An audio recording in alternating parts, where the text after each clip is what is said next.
John Schwarz and his wife Jenny have been organic farming in the South Australian Mallee region for 23 years. John talks to us about the progress he is making towards no-till using his recently purchased Seraphim double-disc zero-till machine. We really started down this path right back in 1989. That was when we first were told that we had to do something different because the chemicals were affecting basically the health of my whole family.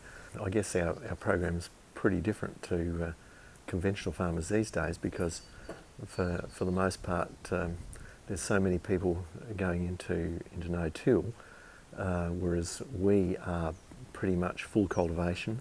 We do have a double disc seeder, and so the first year we tried it was in 2010 when that was a particularly wet year, and yeah, we got encouraging results at that point. And basically what we were doing was sowing straight into unprepared ground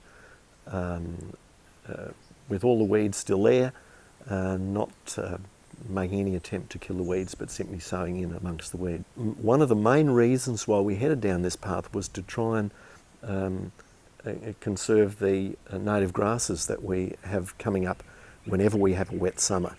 And so my theory and strategy with this was that if in fact we can have those grasses continue right through winter, which they simply go dormant through that time, and then have a flush of grasses again the next spring, we are going to have feed for our stock, which we weren't used to having before.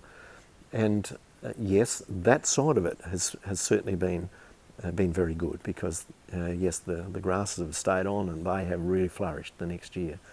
But from the cropping perspective, we haven't found the right balance yet. The next strategy we use is to seed a little heavier than what the conventional farmers do, and also to spread that seed as much as possible, because by spreading the seed we actually provide competition for the weeds, and the weeds don't do terribly well under competition. We realise that working our ground as we do in the conventional manner with full tillage, we do constantly have that problem that we're up against the drift issue if we get wind. And wind is just a part of farming in this country.